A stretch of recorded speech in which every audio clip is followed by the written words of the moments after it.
Welcome to Glowbox. I'm Zoe and this is a how-to on wash and line.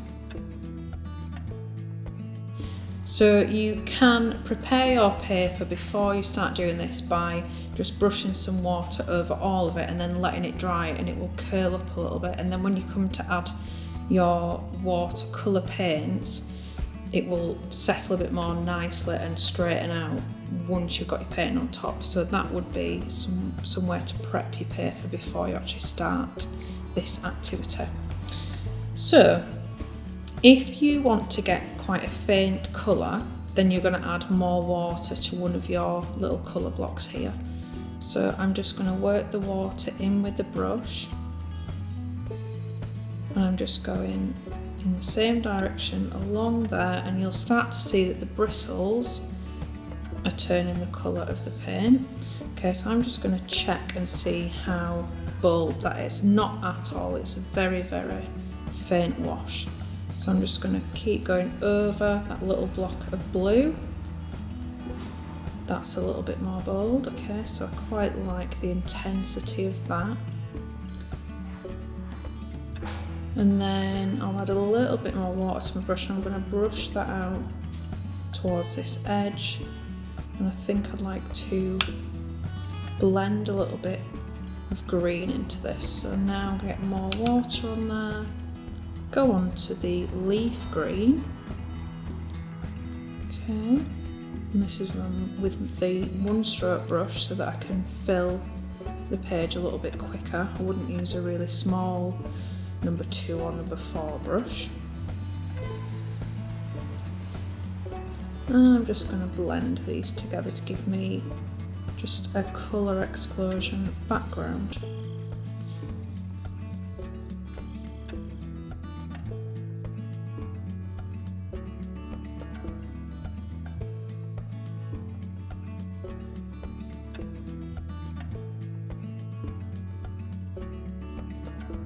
Okay, so now we're doing the line for the wash and line.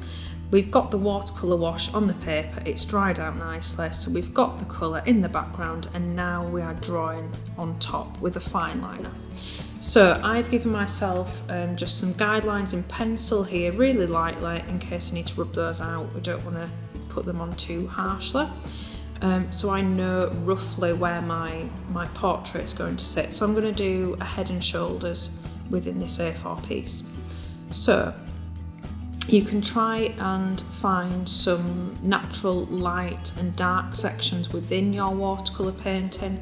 You can always add more paint on top later on after you've done a little bit of fineliner work if you want to really darken up an area, or even just take some of the pigment out of the paper with a little bit of water on the brush. We can do that, but just try and play around with what we've got on the paper already.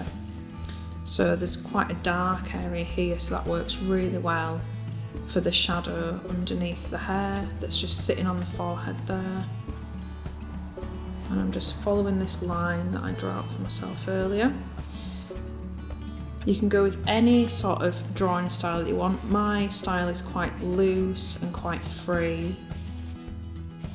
I'm not a precision drawer, I don't draw like it's a photograph, but you obviously might like that yourself, so any style will do for this. The nib will start to dry out quite a lot because there's pigment on this paper and it's dry and it's a little bit chalky, so you might need a few fine liners to switch between whilst one just gets the ink back into the nib. But it's giving me a nice effect on the hair here because I've got lots of different shades going on now. So I've got darker and I've got lighter lines.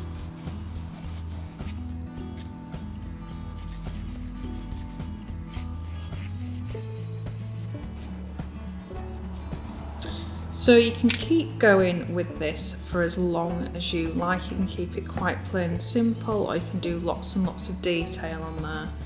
And if you want to do highlights without using the water on the brush, then you can just use a rubber and you can just take little bits away. So I've just got a little bit more highlight on the nose there. And you can really just play around with this for as long as you like.